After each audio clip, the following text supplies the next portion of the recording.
All right. Well, hello, everyone. My name is Elias Acuna, and I'm actually sitting here with Attorney Christine Webster. And we're talking about the topic of selling our parents' home or selling someone's parents' home. Christine, introduce yourself. Tell us about you. Yes, great. I'm Attorney Christine Webster. I'm a real estate attorney located in West Springfield. And yeah, this is a very common, we get a lot of questions when people's parents are getting older and they want to know what their options are. So I'm sure that, your brokerage also gets a lot of calls from people inquiring about, what are our options here? So we thought we'd talk a little bit about that this afternoon. Definitely. So that's actually one of our number one things that we've been seeing this year with listings is people who are selling their parents' home or in this situation. And the number one question that we get when people call us is, who has the right to sell my parents' home? So the only person that can sell someone's home, obviously, is the person that actually owns it. So sometimes the first step is to take a look at the deed and to see if, if title is in mom and dad's name. Then mom and dad would need to be the sellers. Sometimes if perhaps mom and dad or one or the other has some cognitive issues, maybe they're experiencing some dementia or something, you'll want to see if perhaps there's a power of attorney that would allow, someone to sell the house for them if they're not of sound mind. Let's assume that there isn't a power of attorney. Then you would have to go through the courts and become the conservator of the person so that you would be able to sell if they were not. But a lot of times it's a good idea to start thinking about these things before you get to that point with mom and dad, that, you sort of put a plan in place for that so that you're able to sell the home if they should become, cognitively not of sound mind or they have medical needs or something. But the answer to the question is that only the person who is listed on the title or someone who has power of attorney or is the named conservator can sell the home. Gotcha. Okay. So here's another question that comes across. If the parents has actually passed away, how does the probate work then? So typically, let's assume that parents have passed away and, maybe mom's the last to pass, and now the property is owned by the estate. So the first question is whether or not the person who passed, let's just assume for discussion purposes it's mom. Did mom have a will? No, mom did not have a will. So the next step is that you still open an estate. It's just that the process is a little bit longer in that in order to be able to sell the house, you have to petition the court for a license to sell. So you do have to go through the probate process in both scenarios. So sometimes I have folks who think, well, my mom did a will and she left me the property, I'm all set. No, you have to actually start the probate process to open a probate. And so you would want to see an attorney at that point who could guide you through that process. Okay. So could you, I guess, explain a little bit further as to what would be the difference between selling through an estate and if, let's say, it was under a trust? Yeah, so sometimes people will put their property while they're alive and well in a trust.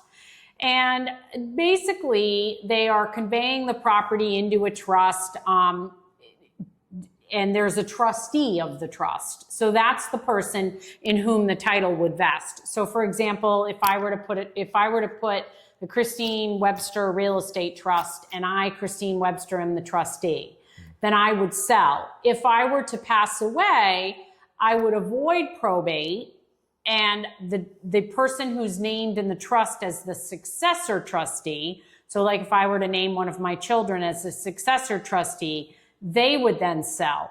And that avoids the probate process. But we don't actually see a lot of properties in trusts. I think that a lot of times those are not something that a lot of people do ahead of time.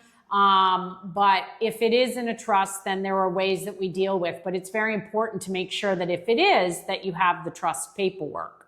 Okay. But that's really the difference. The estate, you have to go through the court. If it's in a trust, it's a much quicker process. Okay, I understand.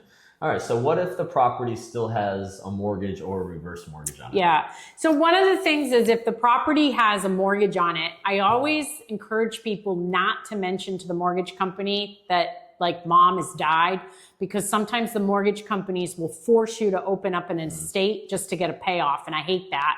So I really encourage you not to communicate to the lender. I would just continue to pay the mortgage. You know, if you can. If you can't, then you can't. But, you know, you don't want to get on the phone first thing, hey, mortgage company, you know, my mom passed, and then they won't deal with you because you're not on the loan. So you definitely the mortgage would get paid off. So let's assume mom passes, but she has a mortgage. I don't know, I'll pick on our credit union because they were across the street, right? When I drove in. So our credit union is owed money on a mortgage. They would just simply get paid when you sold the property. So sometimes if the family has the ability to continue to make the mortgage payment, it's helpful because we don't want a situation in which late fees or it starts to go into foreclosure or anything starts to pile up.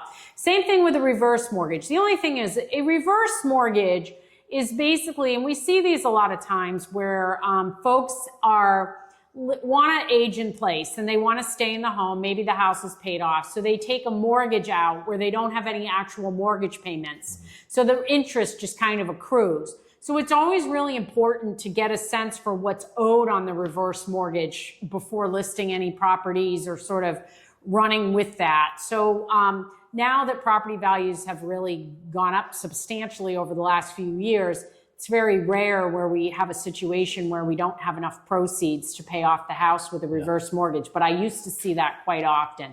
I don't really anymore. Yeah. So we would just want it, you just want to make sure that, yes, you're going to get that payoff information. Okay. Now, what about unpaid taxes or other liens that can affect? So unpaid taxes or liens, like water sewer is a lien, anything like that would be just simply, it's going to have to be paid when the property is closed. So when you do sell, anything would have to be paid. And you also want to be mindful of the fact that you don't want it to get too out of control. So if taxes haven't been paid for over 10 years, and now you've got, you know, an auction scheduled, or maybe the mortgage hasn't been paid for quite some time, you really want to make sure that you're paying attention to those dates and that you're opening any mail that comes in, so that you don't have a situation in which suddenly the town is foreclosing or auctioning off the property for back taxes or anything. So because we can always work to figure out a way to stop any of that from happening. But if you don't open the mail, then you don't know that it's happening. So I do see sometimes people just sort of bury their heads in the sand and they don't really, like, you got to get in there and make sure that you know what's happening with everything. Yeah. Sort of, I always say, you know, marshaling all the information together. Gotcha. Now, here's another question I have, because I've seen people think this before, is so let's say there was no mortgage on the property and the parents have passed away and there's taxes owed on it. By paying those taxes, does that automatically give you ownership of the property? It does not. It does not. So just because you start paying for things, so if mom and dad pass away, and then let's say there's a house, but there's back taxes, there's water, sewer, and then one sibling starts making the payments and they start thinking that they have some sort of superior rights. Mm-hmm. They don't. The other situation that I've run into is like one sibling is in possession of the property. Yep. And maybe they have an estranged brother, sister. They have, you know, half siblings. I mean, everyone has rights to this. So you just want to make sure that you consulted with an attorney and that there's a clear path forward for this, particularly when there's multiple siblings who may not all get along or see eye to eye. Definitely. That's definitely one we see a lot. I've seen up to 5 separate siblings before on a transaction. Yeah, sometimes even more. Get complicated. So then that kind of leads us to our last question here. Let's say you're in a situation where everyone isn't necessarily in agreement. Could one sibling essentially force the sale or even stop the sale either way? So now we are talking about a scenario in which mom and dad have passed. Yeah. And the thing is that So in that scenario, mom and dad have passed. Now, I'm going to back up just a minute. I want to talk about tenancy by the entirety. Okay.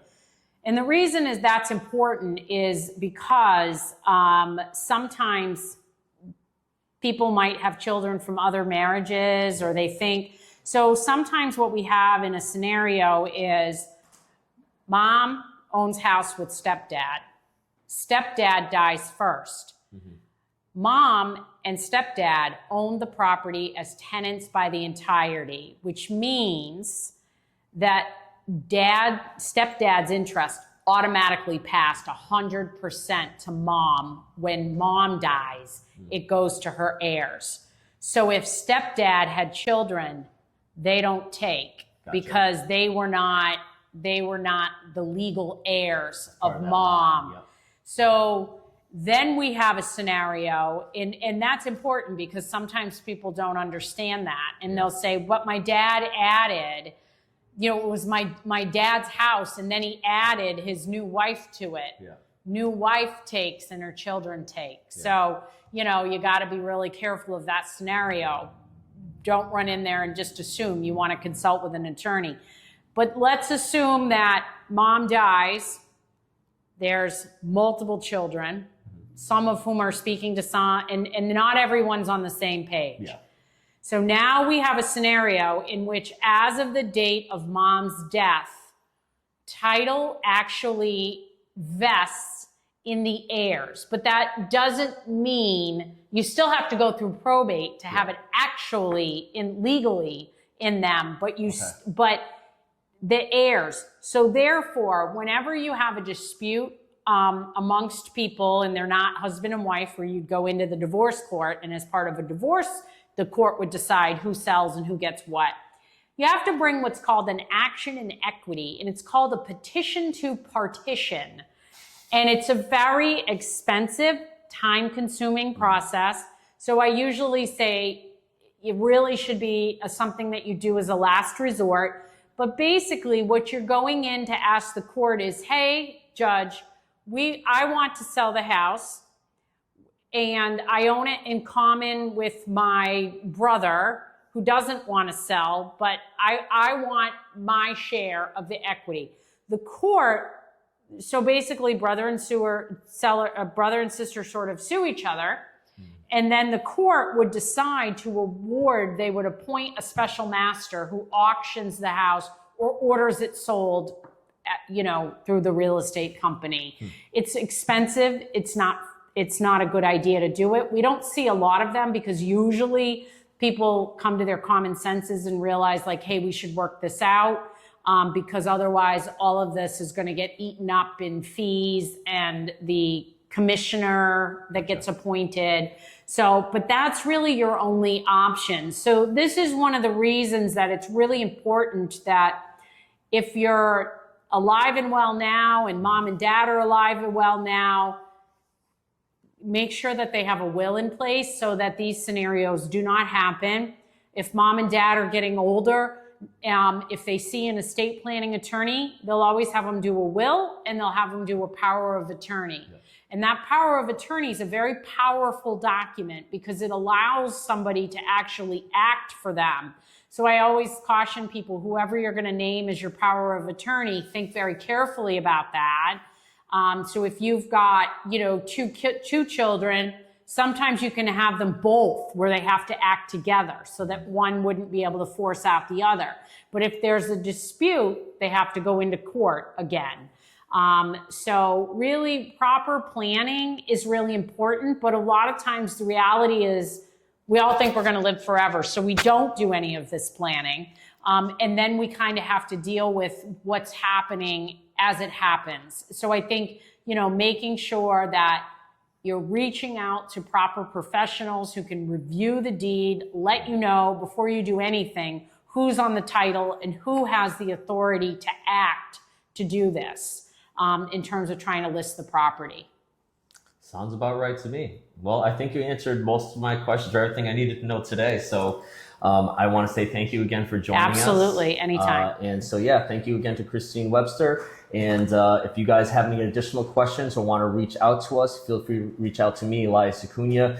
at acunarealestate.net. And Christine, if you want to share your information as well. Absolutely. It's Christine Webster.